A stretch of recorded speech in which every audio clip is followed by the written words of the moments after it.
Hello everyone! So today we're going to look at the last subtopic for biodiversity, which is 1.7 Domain Eukarya Kingdom Animalia. So let's look at the learning outcome. In this subtopic, you must describe the unique characteristic of Kingdom Animalia, state the classification of Animalia into 9 major phyla, discover the unique characteristic of the 9 phyla and its corresponding organism example, and lastly, explain the evolutionary relationship of animal based on 5 factors. Okay, let's list out some of the unique characteristics of Kingdom Animalia. Okay, the first one, the most important one, is that all organisms under Kingdom Animalia are multicellular eukaryotes. They lack cell wall. Instead, the cell will secrete extracellular matrix, for example, collagen for support. In terms of mode of nutrition, they are heterotrophic, or to be more specific, holozoic, meaning they eat other organisms. The cells are typically specialized to conduct a very specific function. The cells are then organized to form tissue and will be part of a complex system. However, there are some animals are considered to be simple animals. Most organisms are motile at some time during their life cycles, and at certain times they will be sessile, meaning they don't move at all. Most animals have nervous and muscle systems that enable them to respond rapidly to stimuli in environment. They have a diverse body plans showing different morphology. They mostly reproduce sexually, meaning they produce large non-motile eggs, also known as ovum, and small flagellated sperm. The adults are mostly diploid in terms of chromosomal number, meaning they undergo fusion of both haploid gametes. It also undergoes stages of embryonic development during the fetal stage. So, let's look at the classification of Kingdom Animalia. As I said before, there are 9 major phylum that you have to know, and we will look in more detail later. So the first one, the simplest classification, is phylum Porifera. Second one is phylum Cnidaria. Third one is phylum Platyhelminthus. Fourth one is phylum Nematoda. Fifth one is phylum Annelida. Sixth one is phylum Arthropoda. Seventh one is phylum Mollusca. 8 is phylum Enchidodermata. And lastly, number 9, phylum Chordata. Okay, now we're going to discover in more detail the first phylum, which is phylum Porifera. So, we need to identify and classify the organism in Kingdom Animalia. So, how do we do so? The first factors in terms of classification is we look at whether the organism has true tissue. The animal has true tissue or not. So either yes or no. So if it does not have true tissue, we call it as a parazoa. If it does have a true tissue, we call it as eumetazoa. So all animals that has no true tissue will be classified under phylum Porifera. So, in phylum Porifera, these animals are considered to be the simplest multicellular animals. Okay, the word Porifera itself means pore bearer, meaning the bodies of these animals are full of pores and holes in which it helps channels water to enter and circulate through them. In terms of habitat, they are mostly marine. Okay, you can find it in the ocean. And the adults are sessile, so the adults does not move. However, at larva stage, okay, when they are basically babies, they can move. Okay, so the example of animals are called Leucosolenia species, or the layman term is sponges. So let's look at the first unique characteristic in the phylum Porifera. So all animals in Porifera, phylum Porifera, have parazoa, meaning they have no true tissues. They are mostly asymmetrical. However, a few exceptions is that some of them have radial symmetry. They have no germ layer, reiterating back to being no true tissue. no body cavity, and no segmentation. It is neat to know that the water system is very interesting, in which they use suspension feeders in terms of its feeding. The adults, as I said before, are sessile, while at larva stage they are motile. So how they have their motility? Okay, they have a flagellated tail. So this flagellated tail helps the larva to be motile. So this here is an example of a picture of a sponge during larva stage. However, they will eventually settle down and be stuck to the bottom of the ocean. Okay, so the body structure, the composition inside of the sponge, it consists of a spicule that acts as a skeleton. So the composition is mostly of a calcium carbonate, silica, collagen, and spongin. The reproduction in terms of the sponges are mostly asexual and sexual. So meaning they are hermaphrodite but practice cross-fertilization. So the hermaphrodite indicates its asexual characteristic, while the cross-fertilization shows that it also undergoes sexual reproduction. So let's look a bit in detail about the morphology of the sponges in Phylum Porifera. So the sponge body consists of a tube shape with small pores. So the internal small pores is called ostia here. Okay, and inside a large central cavity in the middle here is called the spongicle. And at the top here, a large opening called the osculum.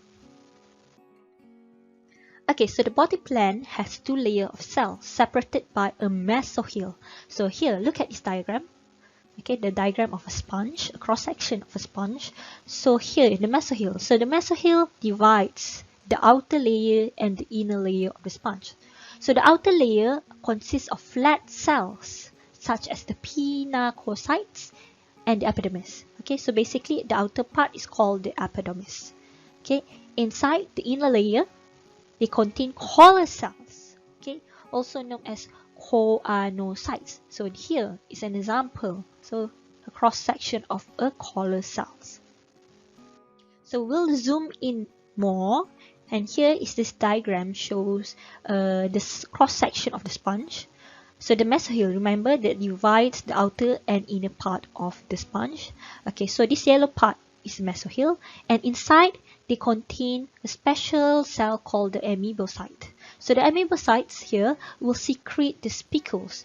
So spicules acts as a skeleton to support the body of the sponge.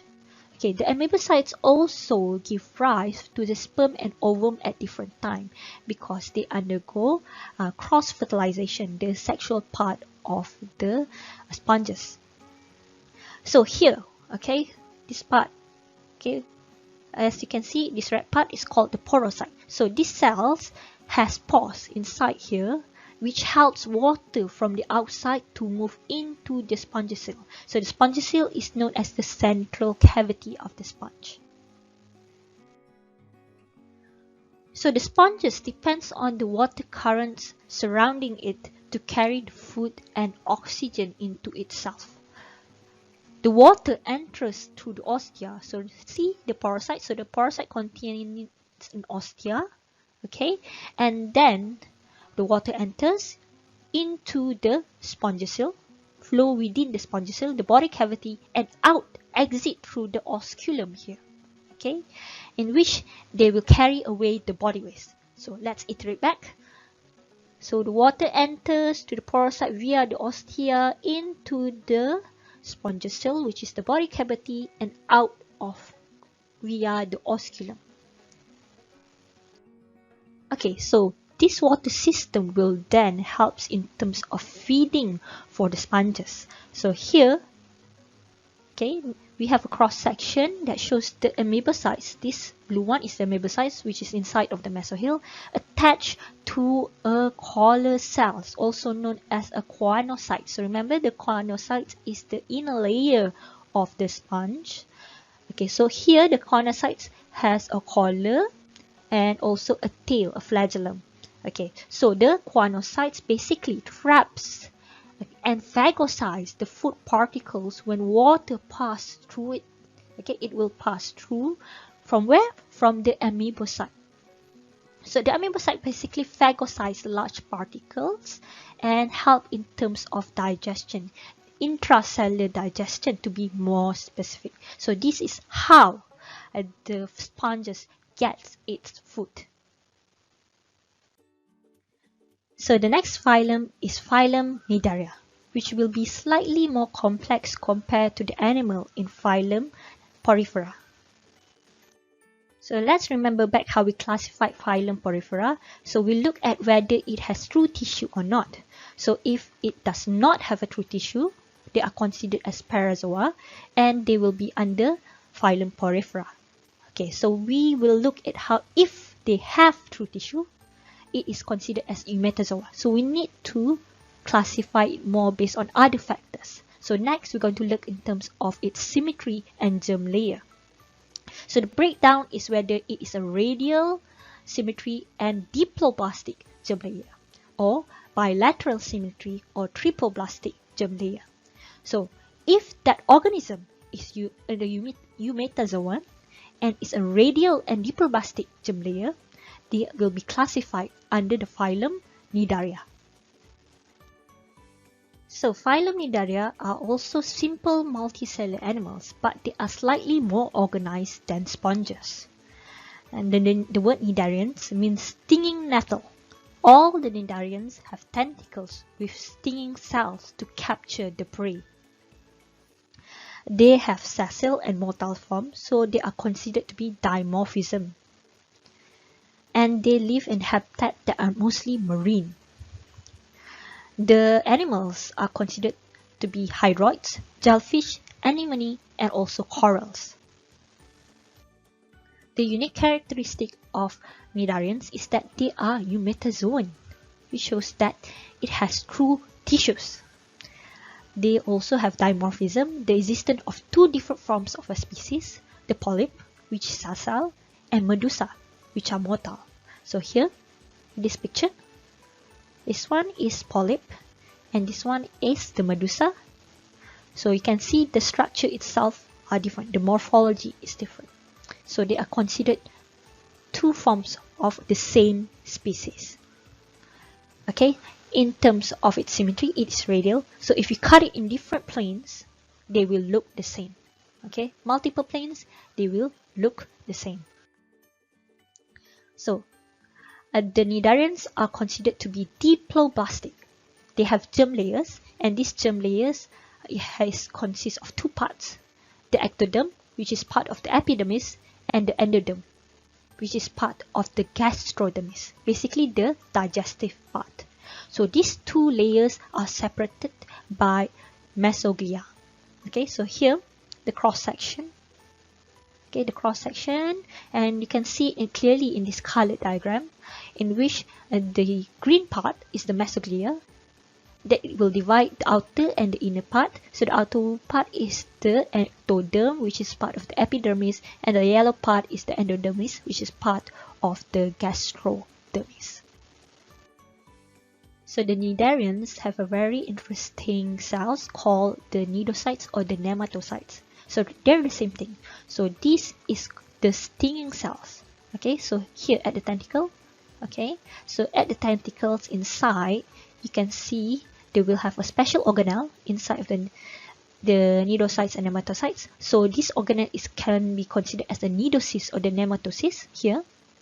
Okay, when it's being triggered to be turned on, it will release out and wrap itself around its prey, capturing the prey for it to be eaten. So the gastrovascular cavity, basically the inside of the Cnidarian, has one opening, which is the mouth, and also the anus, okay? AKA it's an incomplete digestive system, okay? So it will undergo an extracellular and intracellular digestion. So water will help in terms of the hydrostatic skeleton, the support of the animals, okay, in which it will also allow movement, okay, allow movement in the Cnidarian, whether it's in the polyp form or whether it's in the form of a medusa. So inside of the animal here, instead of the Cnidarian, they will have a simple nerve net. So the nerve net is held in terms of its stimuli for the environment. So in terms of reproduction, they undergo asexual budding, okay, usually in the form of polyp, and sexual reproduction in the form of medusa. Okay, going back to the stinging cell, I want to explain a bit more about its structure. So inside of the nematocyte and the cnidocyte, okay, is a tiny capsule organelle. Okay, so the upper end of the capsule is covered by a lid and operculum. Okay, here, look at the diagram here, this one. So the lid closes at the organelle, the coil organelle inside, the nematocyst inside. Okay, they're located within the cnidoblast, cnidocyte, or the nematocyte. So all of this is the same thing. It's basically the name of the stinging cell. So it is first like you're keeping the organelle inside of a container. So the cnidocyte have a trigger-like cnidocyl, a modified cilium. Okay, so this tactile stimulation causes the nematocyte to be discharged. So eventually there will something that will trigger the opening of this lid, and the very sharp spines and the barb, okay, they will coil to the prey, okay, basically capturing the prey. Okay, so the cnidocyte before the discharge is closed by the lid, and then they will be triggered, and then they will be opened out. So let's look at an example of an organism within phylum Cnidaria, which is the Obelia species. So they are colonial, meaning they live in a community. So there's a lot of them. So they also show dimorphism, has polyp and medusa. So these are the two structures, the two morphology of Obelia species. This is when it's a polyp, and this is when it is a medusa. As the Obelia has dimorphism, in which it has the polyp and the medusa, these two alternate within their life cycle. So they won't be both at the same time. Okay, only at different parts of its life cycle. So when it is a polyp, they are sessile, meaning they cannot move. They are stuck at the bottom of the ocean. Okay, so there are also two types of polyp.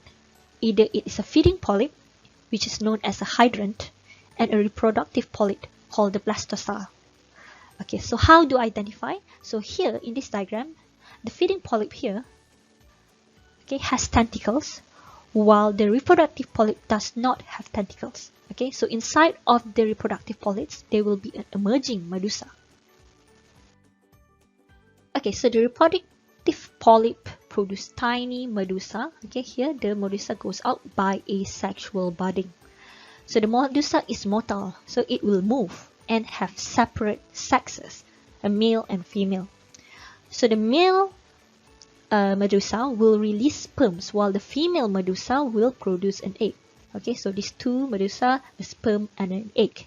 So external fertilization occurs, in which zygote is formed, and then the zygote will then undergo mitosis to produce a ciliated planula larva.